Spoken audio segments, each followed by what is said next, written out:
Вірбай прадстаўляе цыкл лекцый «Славянскія мовы» Любо Падпорінава.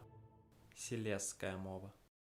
У кожнага народа абавязкова будзе свой анекдот, который апісвае адносіны з іншымі народамі, зазвычай з тымі, з якімі ёсць нейкія гістарычныя, палітычныя, культурныя супярэчнасці. І падобны анекдот нядаўна трапіўся мне на вочы пра адносіны сілезца, кашуба, якія маюць вельмі спецыфічны статус у польскай дзяржавы, і варшавяніна. Паводле анекдоту яны ўсе трапілі ў Егіпет на адпачынак і падчас чарговай экскурсіі вылавілі з вады бутэльку, у якой быў заключаны джын.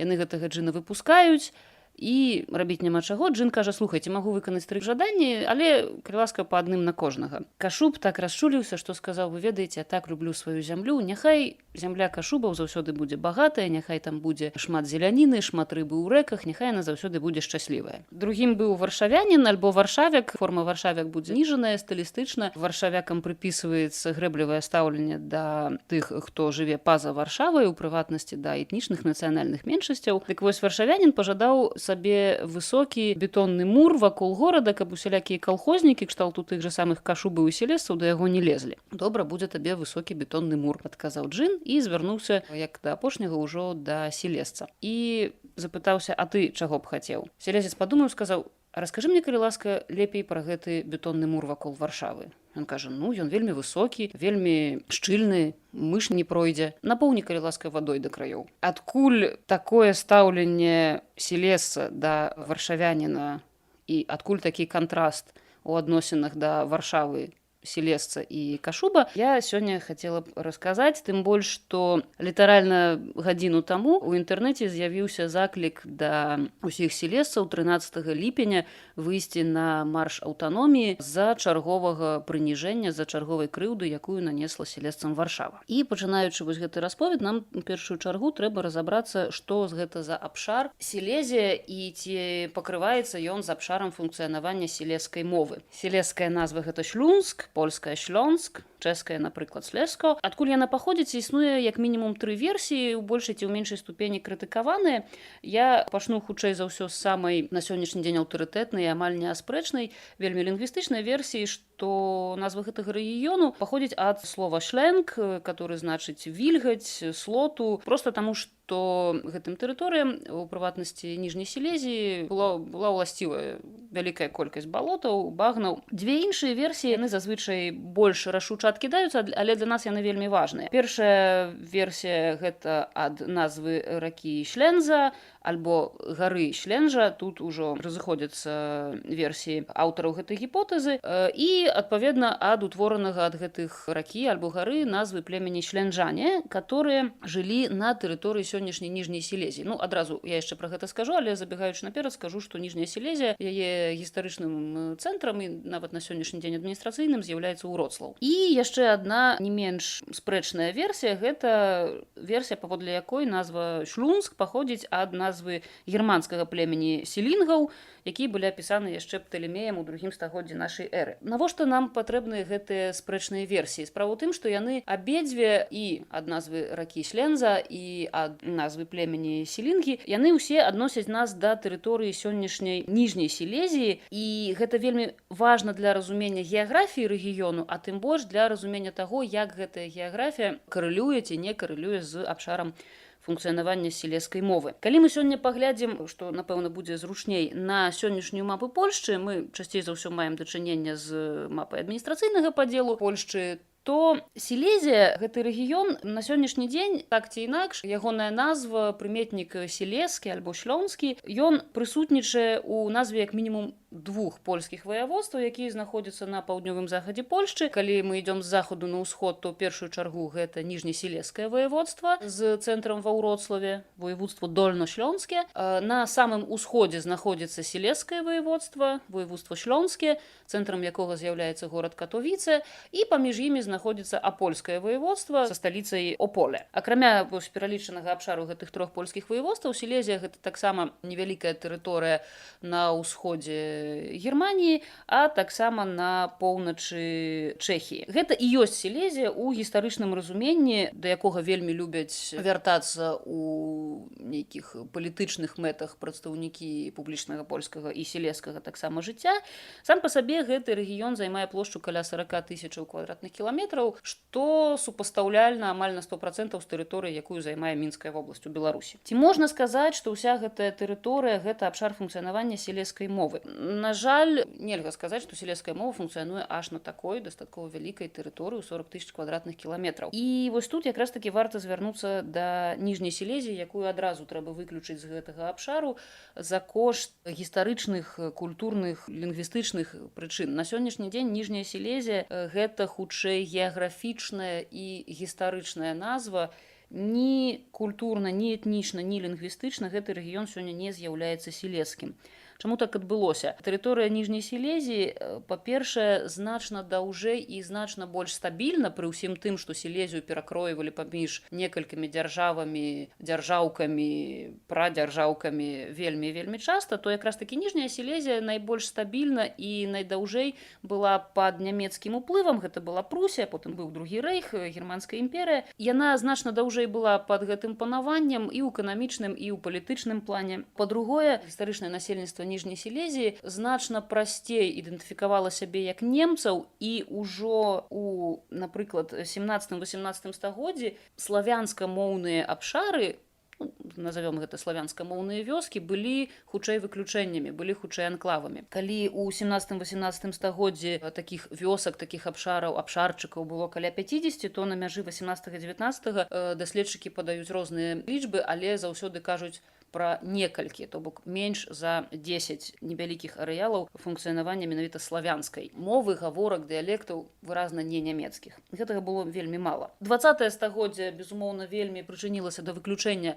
ніжняй Сілезіі з гэтага рэгіёну, таму што, як мы ведаем, да 45-го году тэрыторыя ніжняй Сілезіі, як і яшчэ значная тэрыторыя сённяшняй Польшчы, яна Польшчы не належала. Гэта было, як я ўжо казала, нямецкае панаванне. І ў 45-м годзе да адносна гэтых тэрыторый нават ужываўся тэрмін. Да 1956 года абсалютна афіцыйна, што называецца на порządku дзенным, ужываўся тэрмін «земе одзыскане», што значыць наноў здабытыя, вернутыя землі. Звязвалася гэта з тым, што насельніцтва, которое сябе, як я ўжо сказала, ідэнтыфікавала як немцаў, з гэтых тэрыторый высялялі, прычым высялялі масава, і на іх месца прыходзілі жыхары былой усходняй Польшчы, крэсу всходніх, а ў прыватнасці, напрыклад, гэта была заходняя Беларусь, заходняя Украіна, то бок тыя землі, которые да 39-го году лічыліся усходнімі польшчамі. Дэ-факта яны прыходзілі на апусцелыя землі. Яе там і не было занадта гэтай этнічнай разнастайнасці, а так не засталося нават следу, засталася дэ-факта пустая зямля, которую, канешне, паланізаваць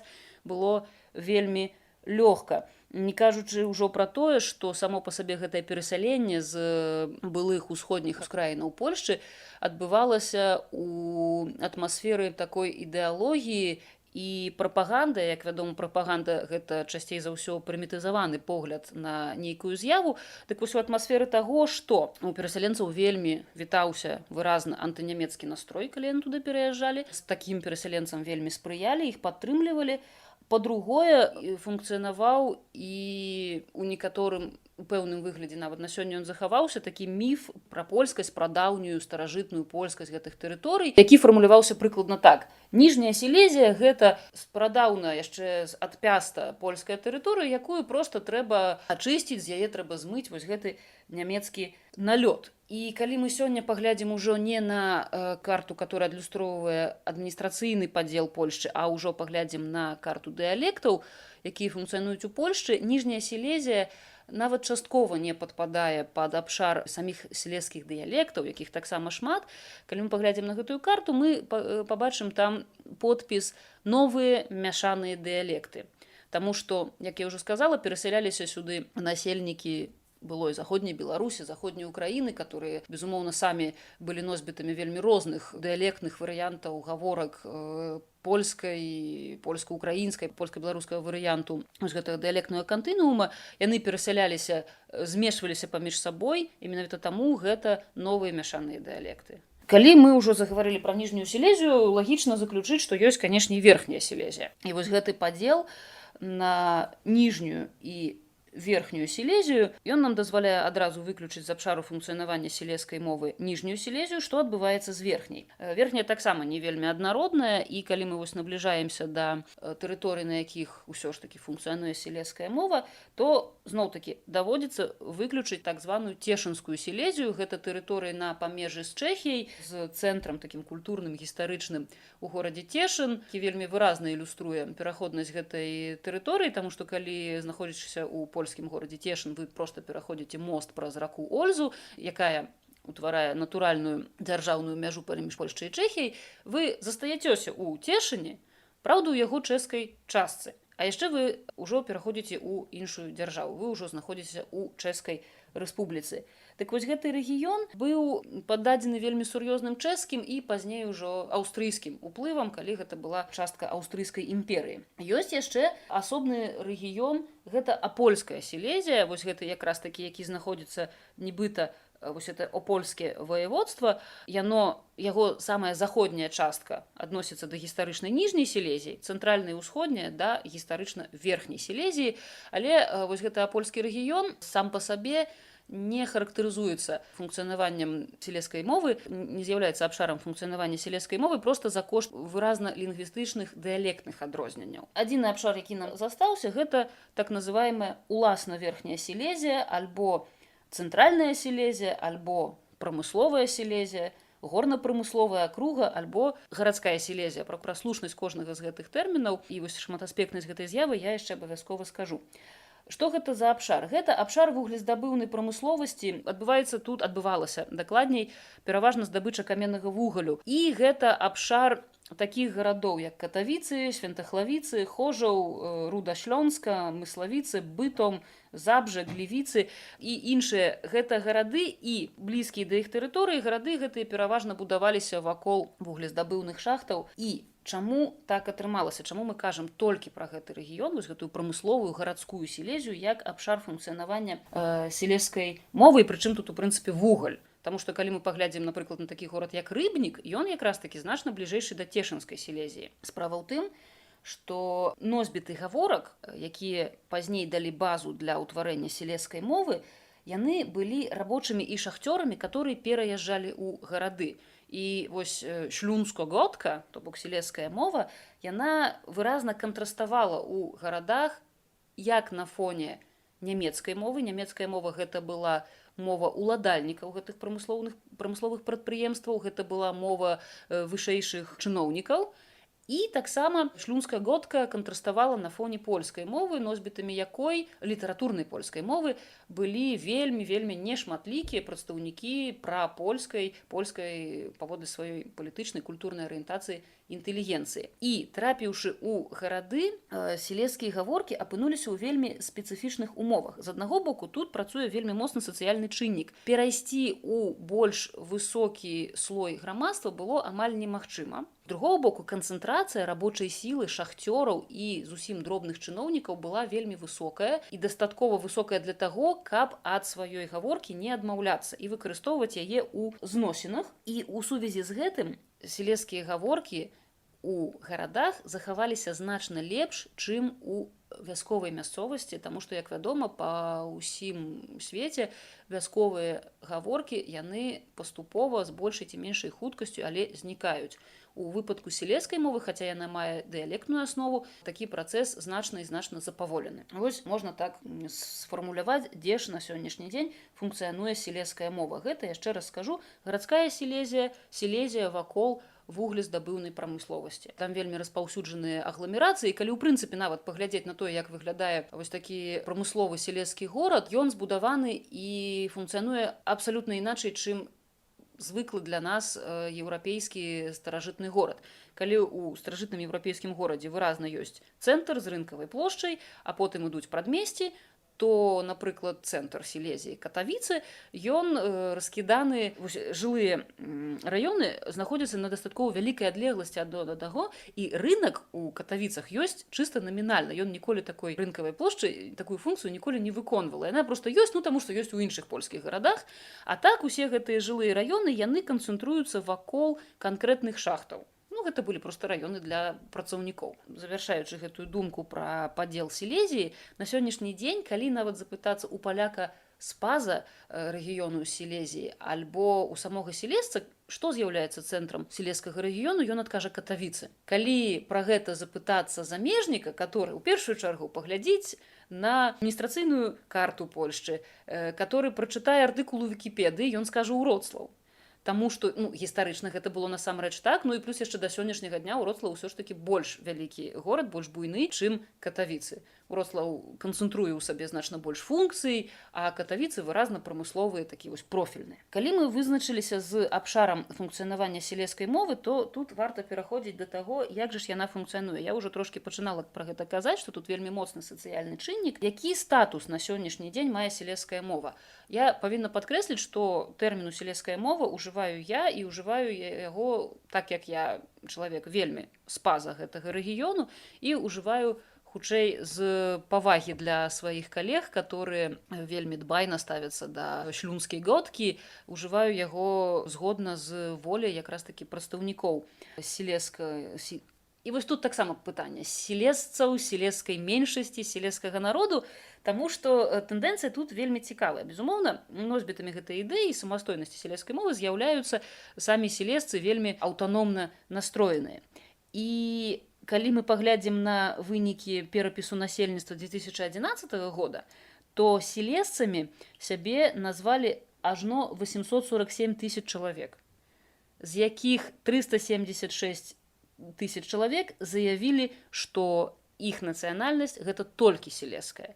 То бок вось гэтыя 847 тысяч у іх уваходзіць тыя, хто казалі толькі сілезская, сілезская і польская, гэта 431 тысяча, каля 40 тысяч сказалі пра нацыянальнасць сілезскую і не польскую, не славянскую, хутчэй за ўсё гэта была сілезская і нямецкая, і разам сілезцаў на сённяшні дзень з 2011 года налічваецца 847 тысяч. Што дзіўна, у 2002 годзе, калі быў перадапошні перапіс насельніцтва, сілезцамі сябе назвалі 173 тысячы чалавек, пры тым, што ў перапісе 2002 году нават не было такога варыянту адказу сілезскі народ, да якога вы сябе адносіце. Яшчэ вялікая колькасць сілезская, назовем ее умоўна, меншасць, на сённяшні дзень у Польшы з'яўляецца самай шматлікай. У 2002 годзе на другім месцы была нямецкая, на трэцім беларуская. У 2011 на першым месцы, безумоўна, гэта сілезская, на другім кашубская, на трэцім нямецкая.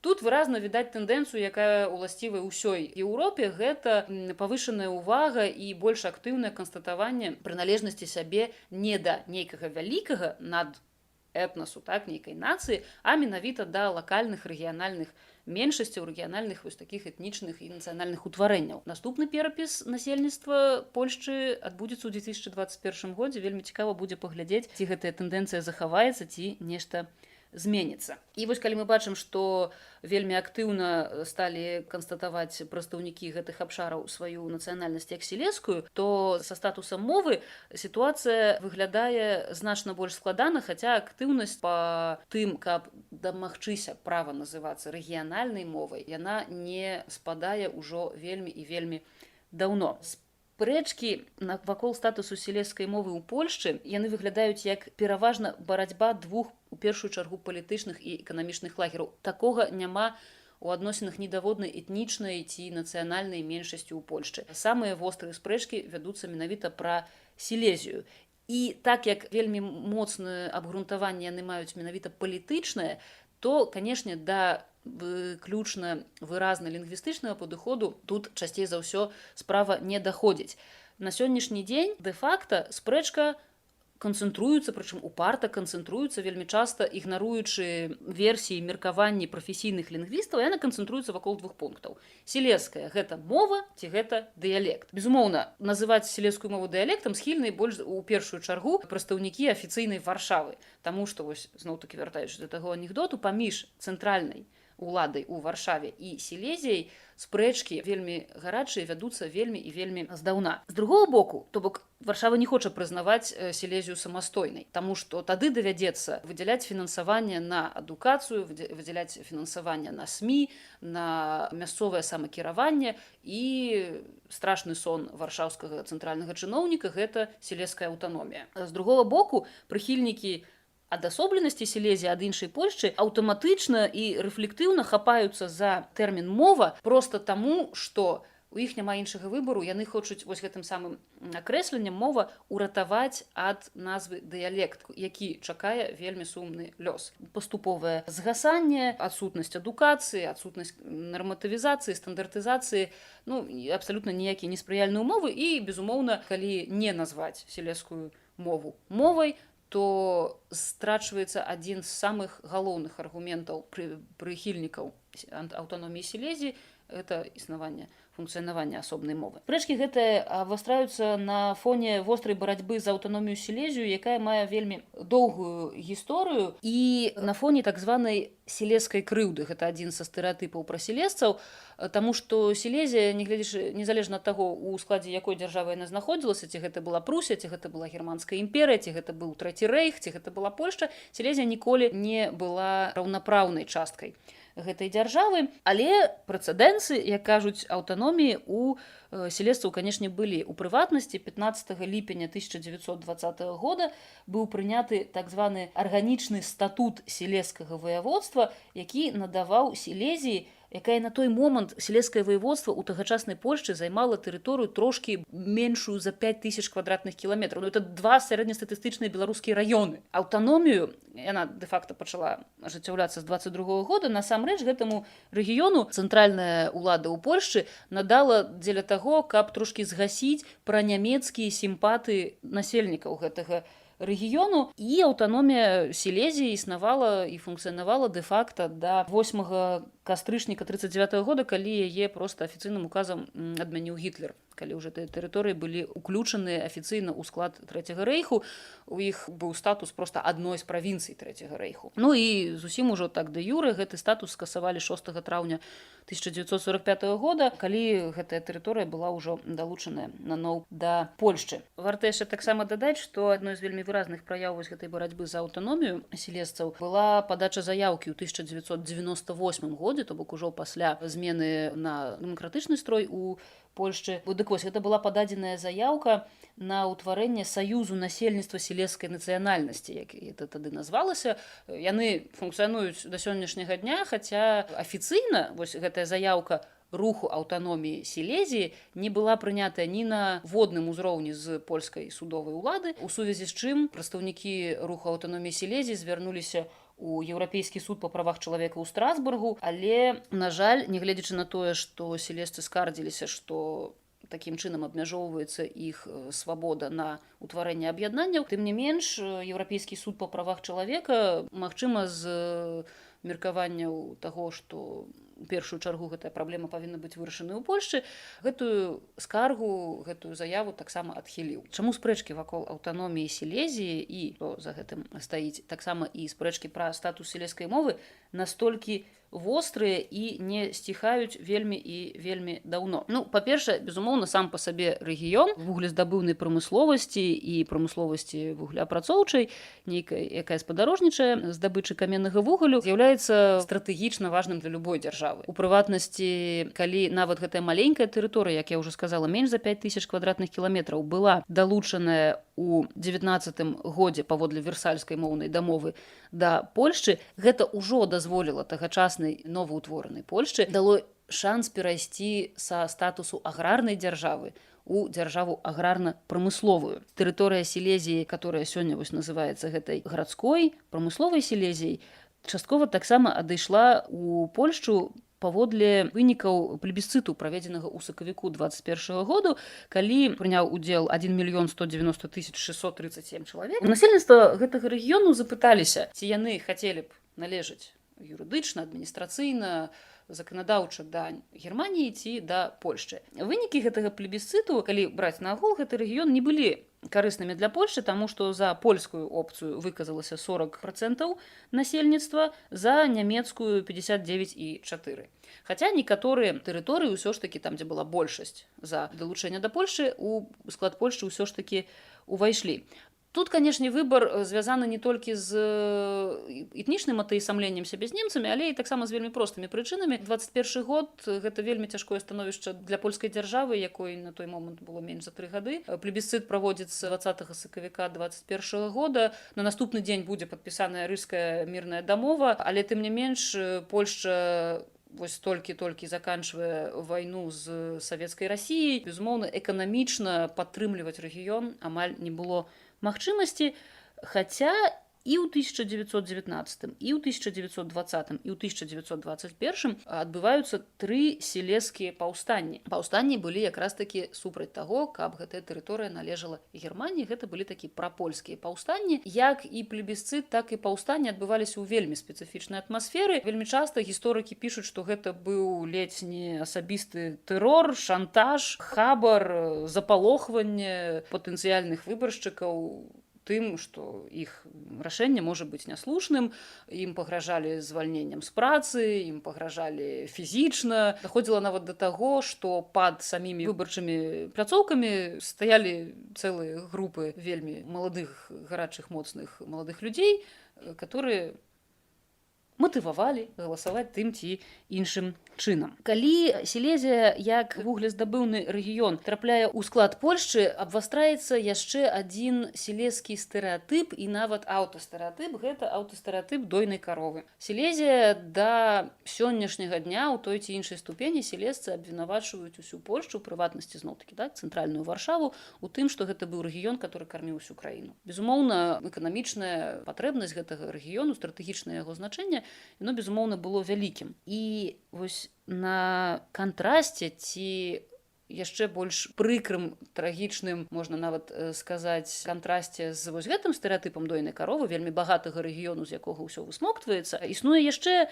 адзін аспект так называемай сілезскай крыўды. Гэта тое, што напрыканцы 90-х гадоў зноў-такі цэнтральная ўлада Польшчы ў Варшаве прымае рашэнне аб нерэнтабельнасці абсалютнай большасці вуглездабыўных і спадарожных прадпрыемстваў і прынятае рашэнне іх зачыніць. Тысячы, дзесяткі тысяч людзей засталіся без працы. Фармальна ім была вылучаная фінансавая дапамога, нібыта для таго, каб яны змаглі распачаць уласную справу, але пры такой колькасці свежаспечаных маладых прадпрымальнікаў, пры такой колькасці вельмі часта людзей, которые просто не падрыхтаваны да таго, каб весці такую эканамічную дзейнасць, калі ў Сілезіі існавалі сем'і, якія ў 5-6 пакаленнях былі шахцёрамі, гэта прывяло ўсё да дэградацыі, як называюць гэта на сённяшні дзень сілезцы, сацыяльнай эканамічнай дэградацыі рэгіёну, рэзкага збяднення, таму што шахцёры нават падчас камуністычнай улады ў Польшчы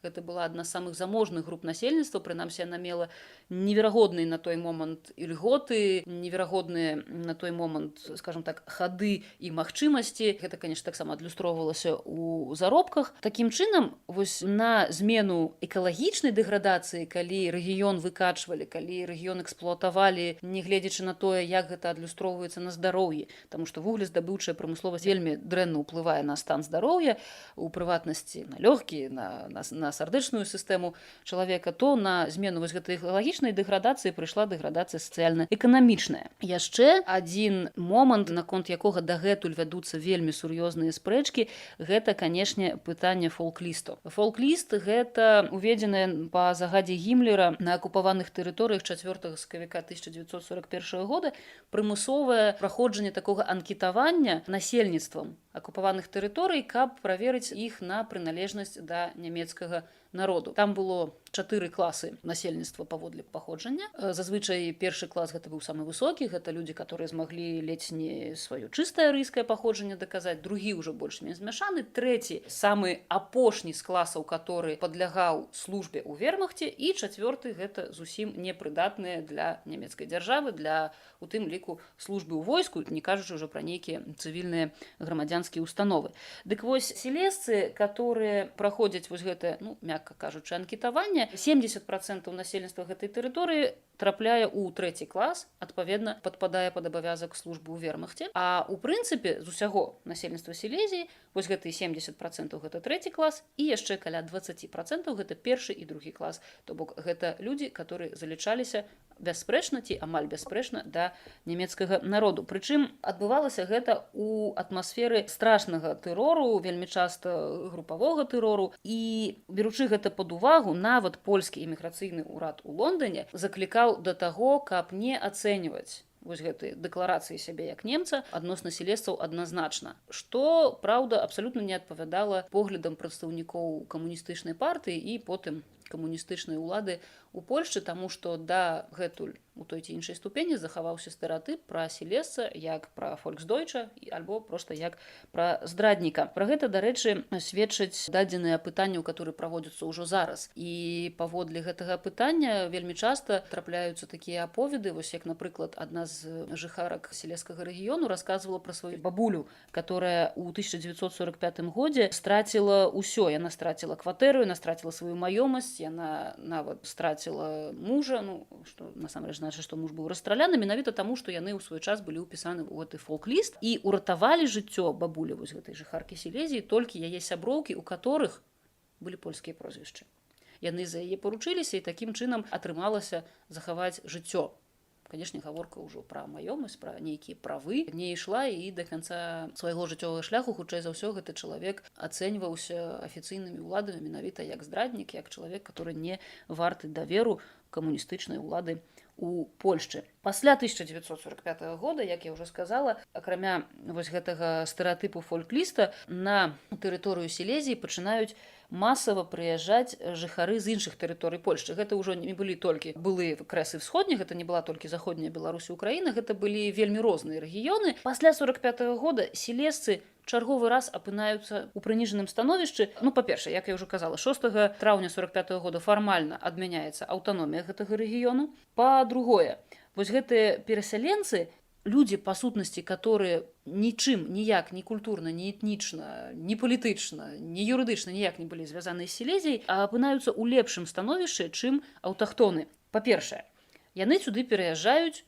у атмасферы такой ідэалогіі, што вось зараз мы пра нямецкую здрадніцкую тэрыторыю Сілезіі заселім чыстымі палякамі. Па-другое, вельмі часта вось у гэтай атмасферы адбываюцца выразныя правакацыі і падбухторванні ў адрас мясцовага насельніцтва.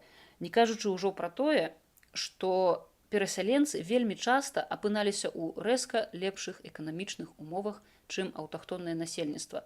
Таму што маёмасць, которую пакідалі выселеныя з гэтых тэрыторый немцы, аддавалі ў першую чаргу тым, хто прыязджаў з іншых рэгіёнаў Польшчы. І да гэтага яшчэ дадавалася тое, што сілезцы амаль не мелі магчымасці займаць нейкія больш-менш значныя пасады ў адміністрацыі. Гэта, ў прынцыпе, трагедыя Сілезіі яшчэ з сярэднявечча. Ніводзін сілезскі князь, прыкладна з 16 стагоддзя, ніводнай адміністрацыі ў Сілезіі, і нават асобы, которые нібыта дбалі пра аўтаномію Сілезіі, яны за вельмі рэдкім выключэннем былі мясцовага паходжання. І ў сувязі вось з гэтым ніжэйшым становішчам сілезца адносна каго заўгодна складаецца яшчэ адзін вельмі балючы стэрэатып сілезца як недарэкі, някемлівага, размазні, альбо, як гэта кажуць па-сілезску, дупаватego шлунзока. Дупаваты гэта вось якраз такі размазня, пра якога, зноў-такі, паводле апытанняў жыхароў гэтых тэрыторый і тых прыбылых пасля 45 года і аўтахтонаў, сілезец гэта чалавек, которого можна прымусіць працаваць, але годны заробак ён сам ніколі не адважыцца размаўляць. Сілезец гэта чалавек, которого можна прымусіць рабіць ўсё, што заўгодна. Альбо больш мяккі варыянт это тое, што сілезцы вельмі добрыя, сардэчныя, але каб нешта сабе адваяваць, адстаяць, то гэта не. Вось у такой атмасферы зараз адбываюцца спрэчкі наконт статусу сілезскай мовы. Сілезскія палітыкі колькі месяцаў таму на чарговыя перамовы з Варшавай з'язджалі у цягніку, з імі развітваліся з транспарантам без аўтаноміі не вяртайцеся. І вось зусім нядаўна у чэрвені польскі сейм чарговы раз адмовіў у тым, каб пачаць разглядаць пытанне аб наданні сілезскай статусу рэгіянальнай мовы. Гэтае пытанне і так заяўлена ў 2016 годзе паслом ад Сілезіі было так званым сеймавым маразільніку, то бок да яго проста не звярталіся. У чэрвені 19 года нібыта нейкія спробы гэта абмеркаваць пачаліся і вельмі хутка скончыліся непрызнаннем чарговы раз для сілезскай статусу мовы. Гэтыя спрэчкі адбываюцца ўсе ў вельмі выразнай палітычнай атмасферы. А што можна сказаць лінгвісту на гэты конт, якія погляды выказваюць лінгвісты? Ну, па-першае, і ключавы погляд гэта тое, што вось гэтая дыхатамія, гэта мова альбо гэта дыялект у навуковым, у гістарычным, у якім заўгодна плане з'яўляецца вельмі састарэлай. Падзел на мову і дыялект, варта памятаць, з'явіўся ў 19 стагоддзі. Ён больш служыў ілюстрацыі гістарычна-краязнаўчых даследаванняў. Вось гэты падзел на мову ці дыялект, ён быў фонам для даследавання нацыяўтваральных працэсаў, а яшчэ большай ступені для ілюстрацыі гіпотэз, дзе і калі рассяляліся канкрэтныя плямёны. То бок выразна ўтварэнні данацыянальныя і нават вельмі часта перадэтнічныя. І на сённяшні дзень такі падзел неверагодна грубы і абсалютна не накладаецца, вось гэты шаблон абсалютна не накладаецца на спецыфіку развіцця верхняй Сілезіі. Варта яшчэ сказаць, што вось гэты шаблон, мова гэта ці дыялект абсалютна немагчыма накласці на сітуацыю, калі носьбіты моўнага ўтварэння прыходзяць у гарады, дзе выразна кантрастуюць у моўным плане. Пра такое гаворкі ісці проста не магло ў 19 стагоддзі, таму што вось гэтая масавая міграцыя ў гарады гэта з'ява канца 19-га, пачатку 20-га стагоддзя. Якое прапануецца рашэнне лінгвістамі, што важна заўважыць нямецкімі лінгвістамі, Хайнцам Клосам, у прынцыпе была выказаная такая думка, і даследчык Герт Хеншель прапануе такі тэрмін мова дыстанцыі. Абштандшпрахе. Гэта такое моўнае ўтварэнне, якое знаходзіцца на пэўнай адлегласці і ад літаратурнай мовы, і ад дыялекту. Літаратурнай мовай сілезская на сённяшні дзень названай быць не можа, таму што, па-першае, ніколі гэтую функцыю не выконвала, па-другое, не мае адзінага стандарту, трэцяе, адсутнічае ўсё ж такі працяглая пісьмовая традыцыя, што абсалютна не значыць, што па-сілезску ніхто не піша і не размаўляе, і не выступае, напрыклад, у СМІ. І яшчэ адзін крытэр – гэта адсутнасць стылістычнай апрацаванасці, то бок па-сілезску можна размаўляць далёка не ва ўсіх сферах. Вельмі сур'ёзная праблема з сілезскай у навуцы, у медыцыне, вельмі часта ў справаводстве. З другога боку, сілезская не з'яўляецца дыялектам. Таму што, па-першае, як я ўжо сказала, гэта была з'ява пераходу гаворак у гарады, а дыялект усё ж такі пераважна гэта з'ява сельская, вясковая. Па-другое, для таго, каб назваць сілезскую дыялектам польскай мовы, часткай так называемага дыялектнага кантынууму, трэба, каб вакол сілезскай функцыянавалі гаворкі, і паміж сілезскай і гэтымі гаворкамі былі вельмі нязначныя пераходы. І вось так плаўна ад сілезскай да, напрыклад, да малапольскіх дыялектаў, ад малапольскіх да сярэдняпольскіх і гэтак далей, такога не адбываецца. Менавіта за кошт таго, што сілезская мова гэта з'ява гарадская, яна захавалася значна лепш, яна трывае, значна больш паспяхова. У выніку мы маем дачыненне з сітуацыяй, калі ёсць абшар функцыянавання сілезскай мовы, вакол якога амаль цалкам вымерлі велікапольскія і малапольскія дыялекты. Гэта атрымліваецца такі роў з вадой, праз які трэба пераскочыць, і носьбіт сілезскай мовы, калі, напрыклад, трапляе Кракаў ці нейкія ваколіцы Кракава, ён не можа карыстацца сваёй мовай з тым, каб яго зразумелі з вельмі маленькімі адрозненнямі. У яго ёсць выбар адразу перайсці на літаратурную польскую мову. Такім чынам, гэта, здаецца, на сённяшні дзень самым слушным падыходам вось статус менавіта лінгвістычнай такой мовы дыстанцыі альбо лекту дыстанцыі, вось гэта абштандшпрахе. Ігнараваць гэта не мае абсалютна ніякага сэнсу. Падцягваць сілезскую да ўзроўня мовы, ствараючы гвалтам адзіны стандарт, пагражае тым, што адбылося з рэтэраманскай мовай у Швейцарыі. Там вывелі нешта сярэдняе паміж 5 рэтэраманскімі дыялектамі, і гэта нешта сярэдняе прыйшло ў рэтэраманскія школы, і абсалютна не прымаецца вучнямі. Абсалютна не прымаецца іх бацькамі, таму што гэта выразна кантрастуе з тым, як яны размаўляюць дома, як яны размаўляюць са знаёмымі і сябрамі. З другого боку, прыніжаць сілезскую да ўзроўню дыялекта, гэта значыць не толькі ігнараваць і не прапрацоўваць вельмі сур'ёзныя гістарычныя пытанні, але і даваць сілезскай вырак, паводле якога яна проста паўторыць лёс хутчэй ці менш хутка іншых польскіх гаворак. Ну і непасрэдна пераходзячы да самой сілезскай мовы, нарэшце, пра што тут можна сказаць. Я б хацела пачаць з фанетыкі, таму што з гэтым у першую чаргу сутыкаемся, калі туды прыходзім. І тое, што мне б хацелася сказаць пра самыя выразныя рысы фанетычныя, которые вельмі часта нават перасмейваюцца ў палякаў, гэта з'яўленне перад пачатковым «о» альбо паміж галоснымі ў слове гуку «у». Замест польскага обяд сілезец скажа «вобёд», замест ойчец гэта будзе «войчец», замест огень, вагонь, та, агонь, гэта будзе «вогінь», замест око гэта будзе «воко», і, напрыклад, у сярэдзіне слова гэта будзе «наука», а не «наука». Носавае «н», носавых, дарэчы, у сілезскай няма. Носавае «н» вельмі выразна вылучаецца, яно перадаецца вельмі часта як «ын». І, напрыклад, чыншць гэта чэншць, частка. Нішчыншце to polskie nieszczęście, nasze nieszczęście, albo pięcioro, pięciora po сілеску, albo słowo gęba, polska gęba, гэта фонетычна блізкае слово губа, хаця насамрэч па-польску это значыць морда альбо пыса. І вельмі цікавая яшчэ замена на пачатку слова пачатковага альбо гукам што для нас, напрыклад, мне здаецца дастаткова экзатычным. Напрыклад, існуе такое слово «эвентуальне», польскі варыянт «эвентуальне», магчыма, «ыно», польскі варыянт «ено», гэта толькі, і гэта адбываецца нават у імёнах, і калі па-польску мы скажам «эміль», то па-сілеску гэта «ыміль». Вось гэтая фанетыка вельмі часта сілесцаў перадразніваюць. Вельмі выразнае адрозненне ў сілескай ёсць у сінтаксісе, у прыватнасці. Заблытаць носьбіта польскай мовы ў сілескай можна ужываючы па-сілеску прыназоўнікі. Яны будуць такія ж самыя, як будуць у польскай мове, толькі ў іх значна больш шырокі спектр выкарыстання і іншыя значэнні. Напрыклад, самы хутчэй за ўсё вядомы і такі хрэстаматыйны прыклад гэта ўжыванне прыназоўніка «без».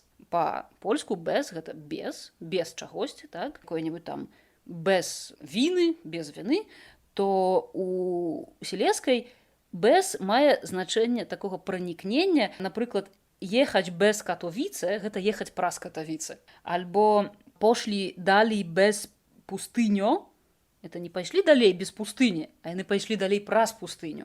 Вельмі цікавае, таксама гэта залічаецца да нямецкіх уплываў, прыназоўнік «од» альбо яго версія «од», там фонетычна гэта розніца, залежна ад таго, дзе мы запытаемся і дзе мы паразмаўляем. Вельмі, дарэчы, падобнае да германскай канструкцыі з прыназоўнікам «оф». Напрыклад, брат од Адама – гэта проста брат Адама.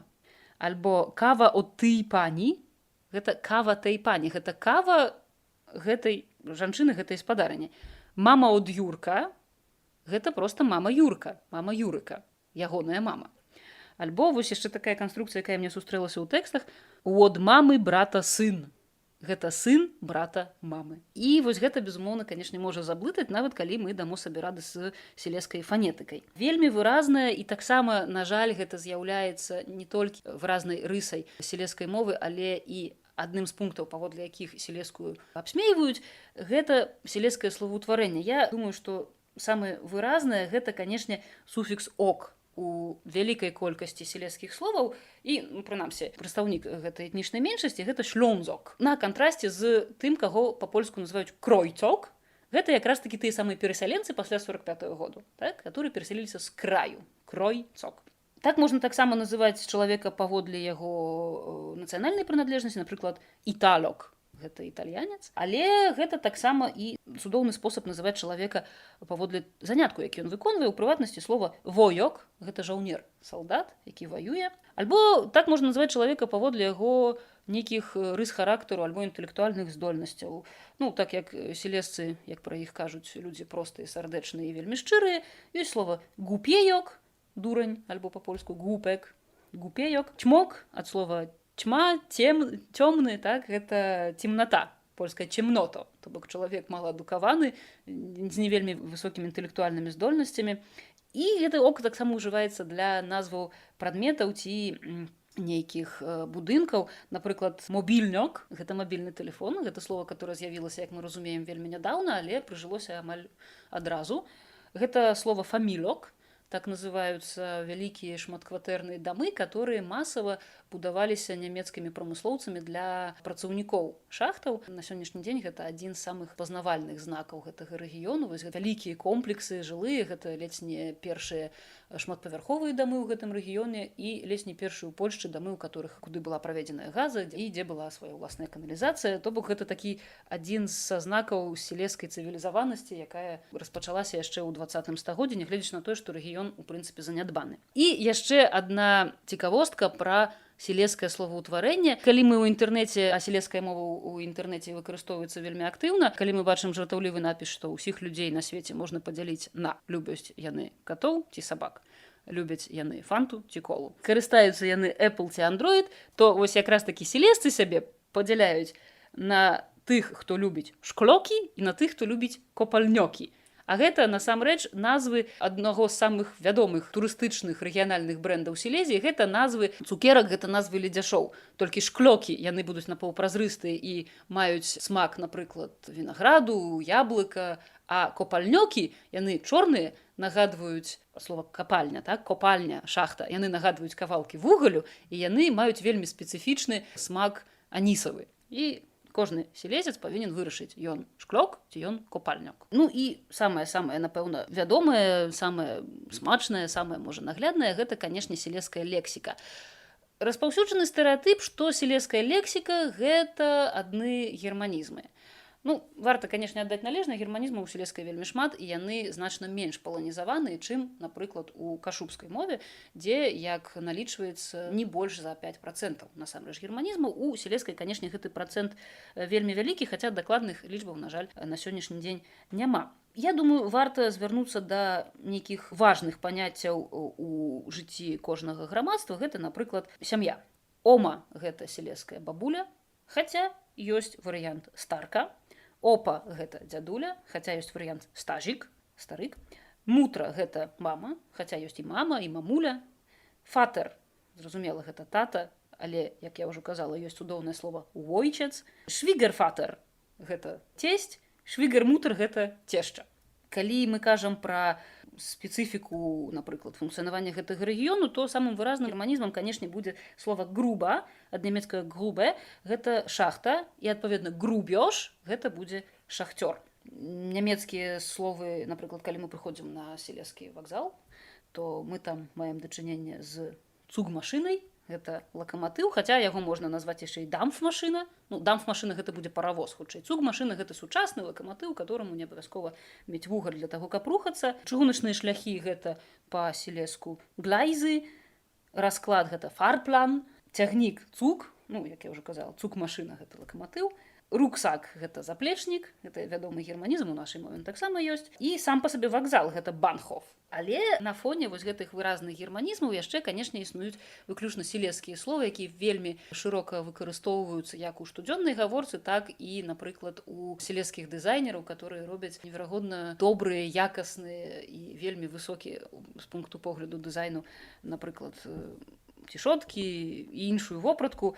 Гэта сілезскае слова байтель, которое значыць дзіця, дзіцёнак. Калі мы ходзім у нагавіцах, то па-сілезску гэта будуць галоты. Калі ёсць нават такія спісы, якія словы абавязкова трэба ведаць, калі вы едзеце ў Сілезію.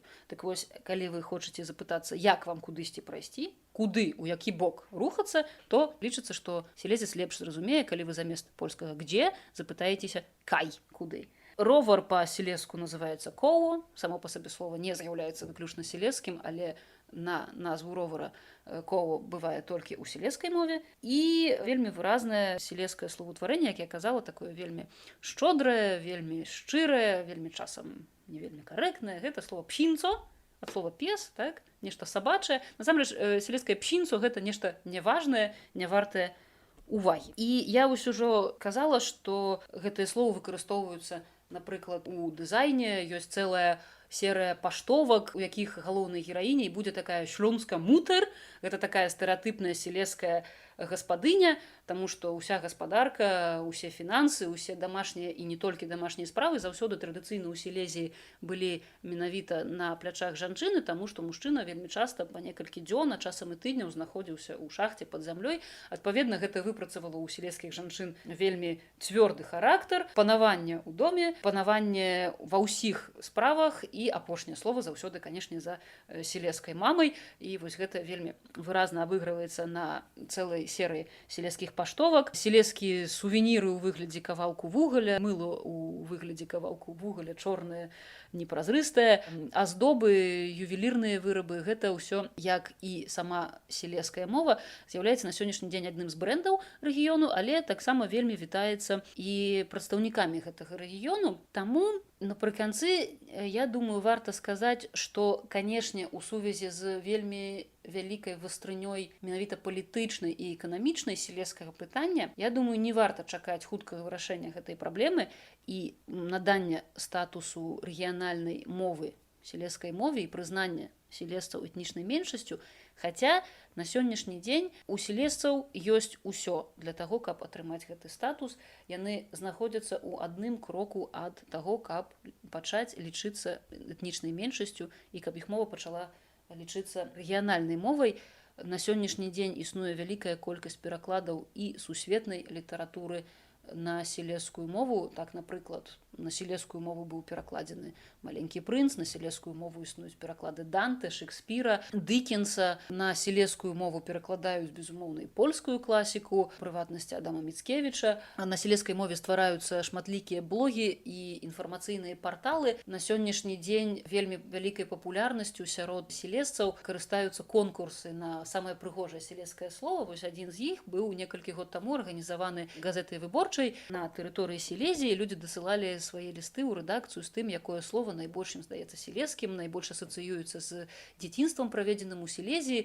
З гэтага паўстала анталогія найпрыгажэйшых польскіх слоў. З'яўляюцца ў серыі, напрыклад, 1000 ангельскіх слоў, 1000 французскіх такіх размоўнікаў. Вось у гэтай серыі з'яўляецца маленькі слоўнічак 1000 сілезскіх слоў і паўстае, хаця і адсутнічае адзіны, як я ўжо казала, стандарт сілезскай мовы, паўстае, напрыклад, шэраг нон-фікшана па-сілезску, проста матываваны тым, што аўтар, і амаль кожны аўтар ва ўступе абавязкова напіша: «Мне ўсё роўна, як вырашаць палітыкі, я проста не хачу згубіць вось гэтай сваёй сілезскасці, я проста не хачу згубіць словаў, которые для мяне асацыююцца з дзяцінствам, з маёй маладосцю, з маёй сям'ёй, з маімі бабулямі, з нашымі традыцыямі і нашай адметнасцю». Таму, я думаю, палітычнага рашэння давядзецца чакаць яшчэ доўга. А пра тое, што сілезская мова захоўваецца, развіваецца, прасоўваецца на розных узроўнях і здабывае ўсё больш і больш сімпатый, я думаю, якраз такі казаць